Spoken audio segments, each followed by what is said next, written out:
замечательном сегодня мероприятии, посвященное ностальгии по Советскому Союзу, побывал я и видел, насколько разные мнения высказывают участники этой дискуссии.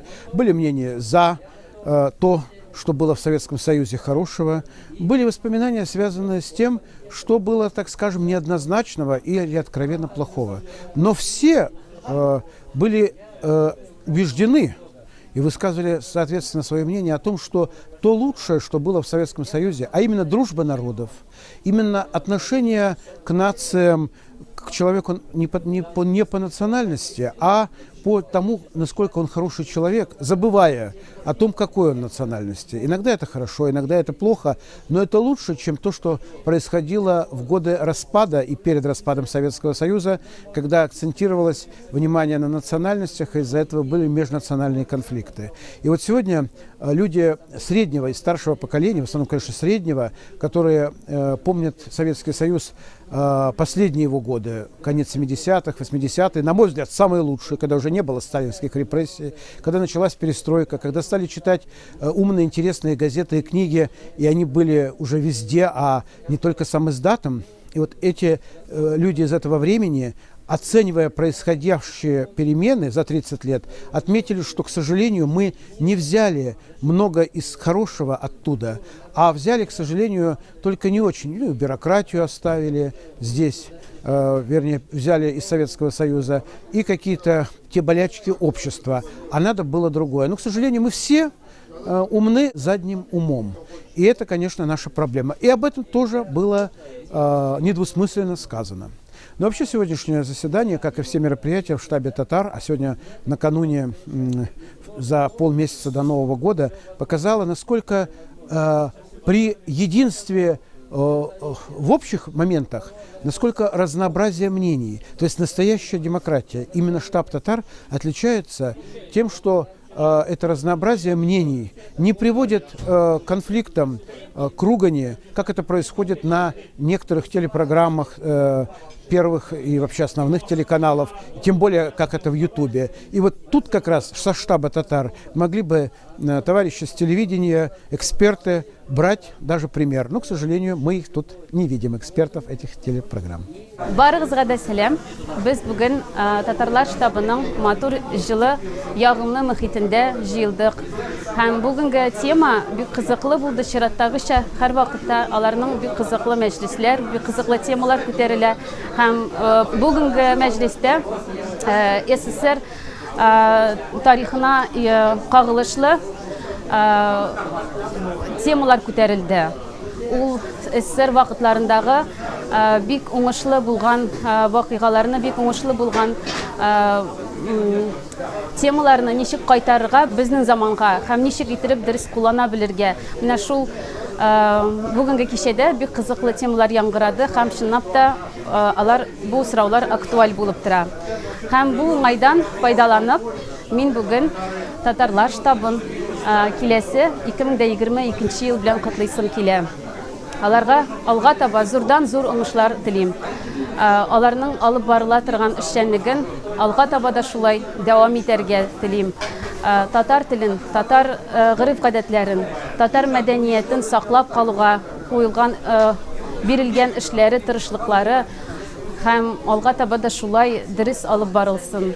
Барысына да уңышлар, сәламәтлек, нык сәламәтлек телим, ак бәхетләр. Киләсе яңа ел белән сезне, дуслар. Здравствуйте, дорогие друзья! Сегодня прошла очень интересная, полезная встреча в штабе татарского центра в Москве.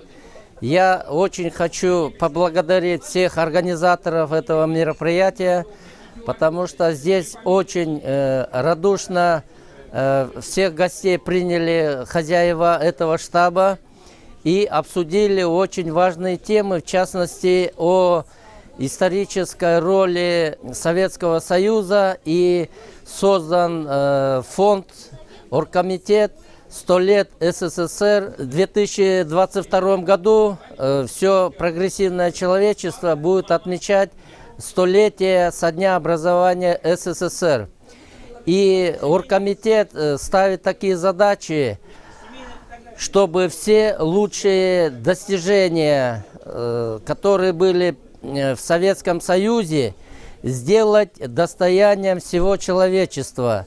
Почему Советский Союз за короткое время смог стать одной из мировых держав? Потому что в основе лежала подготовка нового человека, созидателя.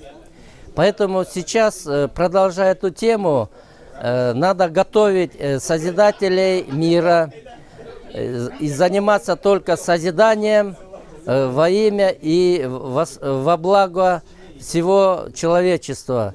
Я благодарен сегодня штабу татар Москвы за такой гостеприимный, очень радушный прием.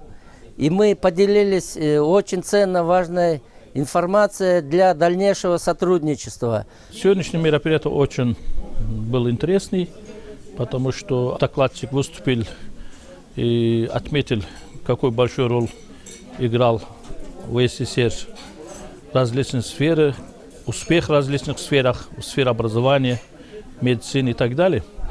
Да, действительно, жаль и обидно, что такая красивая страна, как СССР, распался. И, так сказать, мы все сожалеем, что это распался. И я скажу, что, честно сказать, когда начинал распад СССР, я как бы был сторонником, что наверное, после распада СССР народ будет хорошо жить. В том числе думал, что Россия и Азербайджан будут хорошо жить, потому что тогда один из экономистов, академиков, выступая, сказал, что в период СССР всегда был экономический салдо плюс у России и Азербайджана, и мы думали, что и Россия, и Азербайджан будет прекрасно жить, хорошо развиваться, и новорожденным детям в нефтяном Азербайджане будет, как родился, так сказать, $100 тысяч подарит и так далее. Ну, что мы видели в конце концов? Мы видели, что, к сожалению, хаос, война. Вот сегодняшняя ситуация в результате армянско-азербайджанского конфликта, в результате захвата Армении и азербайджанских земель, 8 районов, крупных районов, к сожалению, в руинах. То есть что, о чем это говорит? Это говорит о том, что жаль, что был распад, жаль, что не только был прерван политические связи, еще был прерван экономические связи, потому что благодаря тому, что распал СССР и прервались экономические связи, очень крупные предприятия остановились работать. Были предприятия, где 70 тысяч человек работал.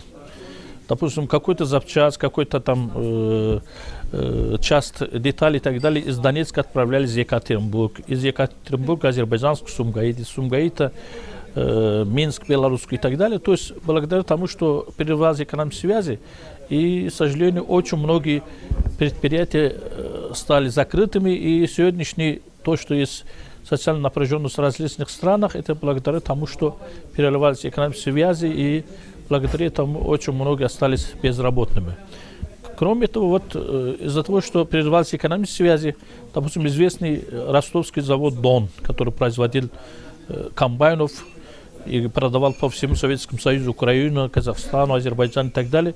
К сожалению, вот когда, так сказать, наши республики не могли купить, так сказать, эти комбайны, очень такой крупный такой завод остановился, и сегодня, к сожалению, украинские, узбекские, азербайджанские, российские пользуются комбайнами Франции, Америки и так далее. То есть, благодаря тому, что распад, мы что-то покупали, допустим, Азербайджан у России, комбайны, автотехники и так далее, и Азербайджан поставлял, допустим, вино по всему Советскому Союзу, Россию, Украину, Белоруссию и так далее, хлопок. То есть, потеряв весь СССР, мы потеряли экономические связи. И результаты сегодняшней большой конкуренции очень сложно сейчас восстановить.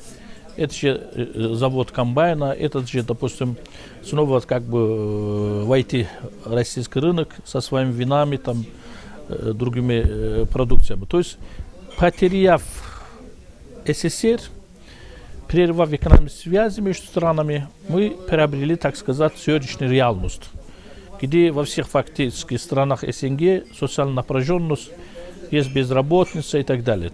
Если остался бы СССР, не было бы такие, так сказать, безработицы, не было бы социальной напряженности, наверное, мы процветали бы. И поэтому я хочу снова вернуться в СССР, и снова достижениями в сфере медицины, бесплатное образование и так далее. То есть в этом смысле действительно то, что сегодня пришли, выступили сторонники восстановления СССР, я в том числе тоже в рядах этих людей, так сказать, я тоже за восстановление СССР, за сближение наших народов, наших государств, хотя бы как Европейский Союз, хотя бы вот в рамках Европейского Союза, как европейские страны объединились, хотя бы в этом можно, так сказать, Россия, тюркские страны, вот как бы можно создать русско-тюркский союз.